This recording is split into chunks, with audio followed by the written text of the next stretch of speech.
সুস্থ নিরপেক্ষ সরকারের অধীনে ইলেকশন যদি হয়, আওয়ামী লীগের এমপিরা নেতারা দরজা বিছায় পাইতো না, দরজাও পাইতো না বিছায় বাংলাদেশও।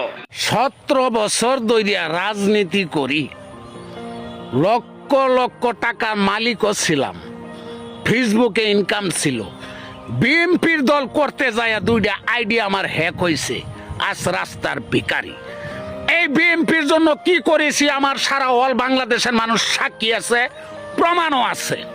এই বিএনপির ভিডিও হাজার হাজার ভাইরাল করছি, বিনিময় কি পাইছি? বিনিময় চোখের পানি পাইছি, রাতের রাত পলায় রয়েছি, অগমাও রয়েছি, উপাসও রয়েছি। যখন 17 বছর তারেক রহমান বাহিরে ছিল, এই তারেক রহমান বাংলাদেশে আসার জন্য, বিএনপির দলকে শক্তিশালী করার জন্য আমি হালিম চাচা এই ময়মনসিংহ থেকে একলা লড়াই করেছি আওয়ামী লীগের সাথে। আমার উপরে দিয়ে আপদ বিপদ মুসিবত অনেক গেছে।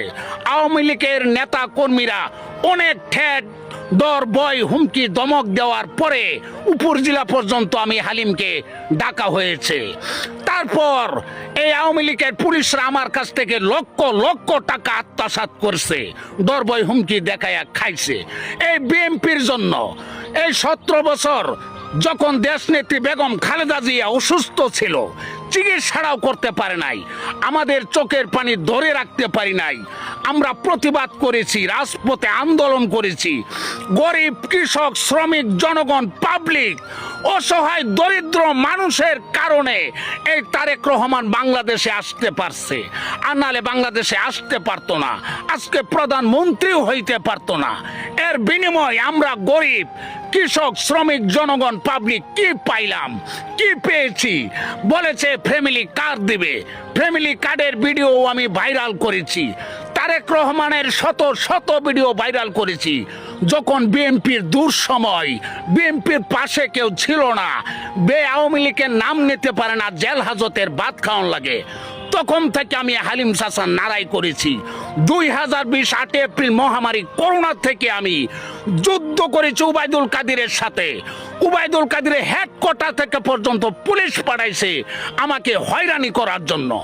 আমি আজ রাস্তার ভিখারি বিএনপির দল করতে যাইয়া আমি একটা ভূমিহীন, নিজের ঘর নাই, বিড়া নাই, 1% জায়গা নাই, একটা কল পাই না, একটা ঘর পাই না।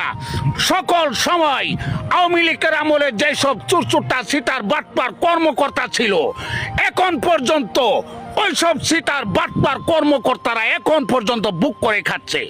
বাংলাদেশ প্রধানমন্ত্রী তারেক রহমান আপনার কাছে আকুল আবেদন, এগুলি যাচাই বাছাই করে বিএনপির জন্য যারা গাম জড়াইছে, বিএনপির ত্যাগী নেতা যারা, বিএনপির পরিশ্রম করছে যারা, বিএনপিকে শক্তিশালী করার জন্য স্ট্যাটাস দিছে যারা, তাদের জন্য আপনি কি করেছেন?